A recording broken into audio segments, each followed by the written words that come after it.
So throughout my whole life, education has been the real equalizer in my life. So I come from a migrant farm worker family. My parents migrated to New Jersey when I was a little girl from an island called Puerto Rico. And so when they migrated here, I was so small. Out of the siblings, I'm the baby in the family. And so my father chose me, he says, so that I could really get an education. He says, you're going to be the one who's going to go to college. I had no idea what that really meant. But I knew that every year when we came to New Jersey, we had to migrate every 6 months from New Jersey to Florida. And that trip was really tiring. My mom said, your job is to follow that map. You're going to be the navigator, and you're going to have to read books and tell the stories because that's the only way we're going to be able to stay awake. So we didn't have a lot of money, so we had to literally stay in little stations and sleep, and then the next day we had to get up and keep going. And so that being the navigator also taught me to develop a vision for what I wanted. And it gave me a lot of resiliency for staying awake long hours, because my father says you have to stay, you focus. Don't lose sight of where we're going. And so, I learned to stay up late. Even to this day, I can stay up very long hours. It came very handy for me. So education gave me, in many ways, hope, purpose, and a future that I was begging for, because somehow I knew the expectation for my parents was that I needed to go to school. So I grew up and went to college exactly like he wanted me to be. And so when I was in college, I really began to think about the migrant life. I had no idea what being poor was until I went to college, literally, because I grew up with very little things. But my father and my mother loved us. And so I really didn't need phones or television. We never had a television until I went to college. And so for me, life was simple. But when I went to college and I took Sociology 101, that's when I understood what poverty was. I began to see that poverty was defined on the basis of those that don't have things, material things, and income-wise. And I said, oh, now I understand. And so I got interested in Dolores Huerta and Cesar Chavez movement because my father was working for Cesar Chavez. And so I grew up with a sense of social justice, understanding that, we needed to do something about the migrant life. But when I started working for Cesar Chavez and Dolores Huerta, that gave me a sense of organizing, of understanding what equity was. So while I was in college and while I was in New York, I met this great man. His name is Bonilla-Santiago, and I married him. This is him in the picture. But of course, don't ask me about that hat, because that was not my choice. If you know me, you're going to see throughout my pictures, okay? You're going to see the stages of my hairdos as well. But that hat was not my choice. But the beautiful thing was he was my soulmate. Alfredo Santiago was my soulmate. And so it didn't take me long to realize that I needed to do an evolution in education. I came to a city called Camden, New Jersey, the #1 poor city in the United States, named by Time magazine. But also, I came to Rutgers-Camden. Rutgers-Camden is Rutgers University, State New Jersey, but Rutgers for me was really the place where I could really find meaning, because Rutgers gave me Camden as a lab. Camden became my focus and my lab. And so I knew that the problems in the city were bad and that I needed to do something. I was trained to be a scholar, but I wanted to be an applied scholar. An applied scholar that will find solutions. That's why I became a sociologist, because I wanted to find causes of problems and solutions, right? And I wanted to do it rapidly while I was in academia. So I organized 500 parents. Remember my days with Cesar Chavez? Boy, did I know how to organize people. So what do? I invite all these parents, and I decide to invite them for a luncheon at the College Center, and 500 of them came and signed up with an idea that I had about building a new school, because I said we need to find out what are the causes of why the schools are not working in the city. And so we began to put together a strategic plan for designing something new, something that we call an integrated model school. But we were looking for models throughout the country, and we couldn't find how to do this. Then I heard that Michigan had a law called charter schools, and they began with the university to develop a school. I got a copy of that law, and I came back and I said to Governor Florio, we can do this in New Jersey. Let's customize it. Let's create a new public policy initiative in New Jersey to create the schools. Because I said, we need something new. There's no way that we can reform what's not working. The kids used to call them garage schools back then in the city. And it was so bad for the people in the city that we began a whole movement to pass a legislation to create what we call charter schools in New Jersey. And so that was, you know, as we're passing this law, as we're really doing everything possible, I had all the support. We had all the community. The school was ready to go. And tragic hits. But one morning, the day before Thanksgiving, my husband got up and says, you know, he also worked in New Brunswick at Rutgers. And we were at Rutgers, big-time Rutgers family.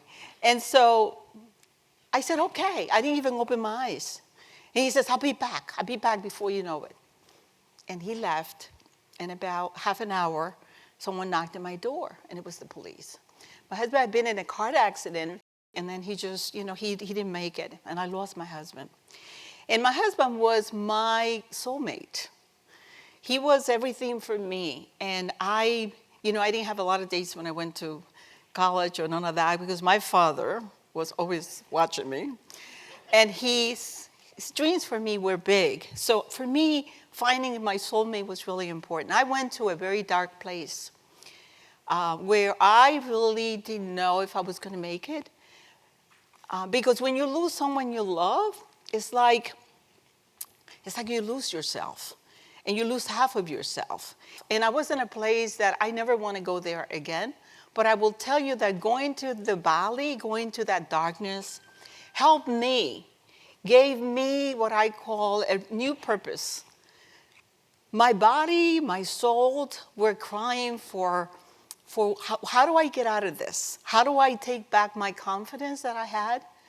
And I was in a place that I knew that the only thing that will give me energy to come out of that darkness was to think about who I was, my purpose, rethinking about what do I want to do next. I was preparing myself to be a president of a university. That's really what I was being. I was going to build a school, leave it to the kids, and go on to my next project.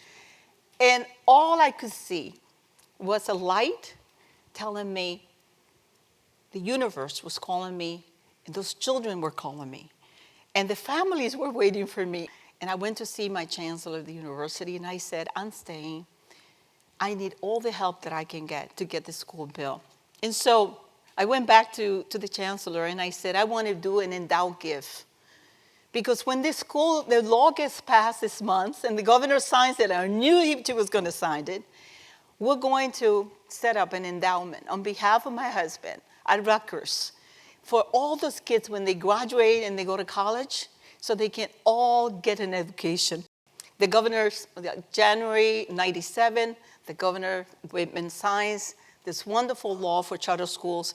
And she says, you're going to be the first one, Dr. Santiago, because I was able to explain to her the importance of having good schools for kids, for all kids, but particularly for brown and Latino kids in those cities who were getting a horrible education. So she said, look, the proof is in the people, Dr. Santiago. You're going to get the first one. So I decided I didn't have a building. Now it's January, September coming up. We have to open the school. I didn't have a building. So I get somebody to give me in the city a piece of land, and I thought about these trailers. I said, that's not the best school, but I'm going to order them. So they kept saying, Dr. Santiago, where's the school? You know, we don't see a building. I said, it's in the highway, in the New Jersey Turnpike. It's coming. It's called trailers. We're going to have trailers, and we're going to put decks around it, and we're going to have trees. We're going to dress them up. Boy, did these kids love the trailers. Look at them. They were so happy, okay? It's just incredible how poor kids, kids, all they need is love and a good education and good teachers that love them, right?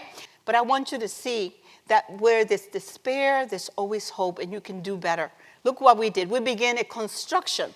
I got funding from the private sector, and the government to support me, $1.5 million, that today we turned it into $150 million. You're going to see how this looks. I took 1920 building. This is how our building used to look. We had literally homeless living in front of this building. This was called Tent City, as you turn into the city. We turned that building back to what it was in the 1920s, and we gave it meaning and purpose. I took a whole street, an educational corridor that was packed with homeless, cleaned it up. I got the Tree Foundation to donate the trees. I got the bricks to be donated by Cooper Ferry. I brought in private dollars, and we rebuilt Cooper Street. Every building you see there, with the exception of the one here in the bottom, is all buildings that we were able to transform and give new meaning for schools. So today, Cooper Street is rebuilt, and we called it the miracle of Cooper Street. The children called it the miracle. And I said, why do you guys think you're the miracle? Nobody believed in us. Nobody believed that we will make it back to Santiago. And so this beautiful street today that you see there is really what that vision was about, that every child is a global citizen, that every child in the city, in the community, the people in that city deserve the best, right? And that place, what we call a place right now, which is Camden City. And so the power of this project is the children. I always tell my staff, my good staff, that I love so dearly. Because really, you're not good if the team you have with you is not as good. So, the team always says, the power of our job here is the children, right? It's the children. And that's really the power of LEAP. LEAP is the name of the school, Leadership, Education, and Partnership. So we create a model that says students are the number one factor here that matters. A model that says a curriculum and careers to college. Teachers and staff are the most critical part of any institution. So providing pay for performance, training, and putting teachers first, ensuring that teachers are valued and that in a day like today, when everybody's saying that teachers are in shortage, we don't have a shortage of teachers. So we need to create better places for our teachers. And we need to love them, we need to protect them. And so that's what we did here. We created also a stakeholders alliance. We brought in the private sector, the university, Rutgers, Camden County, Rowan University, University of Pennsylvania, Temple. And we said, make room for our students. Let's create pipelines for them. And then a strong organization that says we have a very entrepreneurial governance, a board of governors that is really paying attention to what we're doing, who's flexible, who's innovative, and who says no more bureaucracy. We need to make decisions quickly. And so this pipeline is from infancy to college. Today, we are the only place in the country where literally in one street, you can go from infancy, preschool, all the way to graduate school in Cooper Street. Isn't that incredible? So we have this thing called the leaf sauce. Leaf sauce. What makes this work is this sauce. Of course, I'm married to a chef now that I dearly love him. And so, I'm always thinking, right, how do I bring my new love into my work? Well, we have a new sauce that we created at LEAP. And that sauce is no excuses mentality. We say all children can learn here. Our schools are grounded in teamwork, high academic standards, and expectations for all children and staff, engaging our parents throughout, making sure that they are part of the deal, that they sign a contract with you, that you're not giving them a service, that you're creating self-sufficiency, all right, and extending the day and the year so that you have longer day and longer year so those kids can really enjoy themselves. And creating a community of practice, a healthcare center that provides healthcare for all the children, a FAP lab that provides all kinds of innovations for children after school, ensuring that you have healthy and wealthy eating for those children, 3 meals a day that are prepared by a chef, and ensuring that you have early college, that by 10th grade, those kids are already taking college courses with your partners institutions. And also making sure that you have a college access center there. And so all of this, together have forced me and my board and others to bring the social, financial, and political capital to ensure that we own our own capital, our own buildings, that we form our own institution to make sure that it's sustainable. And so at the end of the day, ladies and gentlemen, the result is this, right? 100% of our kids since 2005 have graduated, going to college, but we have tons of other staff here that are all graduates. I mean, so the leadership is coming from within, and that's really important. So when we say we are the 100%, we are the 100%, because we are graduating kids, African American and Latino kids from a city that nobody ever thought ever that they will graduate or will go to college or get an education. And why do I make so much emphasis in education? Because education liberates you. Education gives you the tools. Nobody can say that you cannot make it, right? That you cannot get a job because you now have the tools. Now people ask me, Dr. Santiago, how do you keep the energy and the drive to keep at this? I say that the way to do it, right? It's not just me, but it's the team that you have to work. So build capacity for this work can continue, number one. Number two, the return on the investment is on our children. Our children is at the end of the day, it's all about them. But I also say keep focus, take good care of your body and soul and mind, because at the end of the day, you never know where your journey is going to take you. But my journey has been about saving lives. Not about, people in academia ask me, Dr. Santiago, how many publications you have? I'm a board of governors distinguished professor. There's a lot of arrogance in academia where I come from. But at the end of the day, what really matters to me, I've been all over the world, I've gotten tons of awards. None of that matters. You know what matters the most? That I'm saving lives. And that these kids are really changing the world.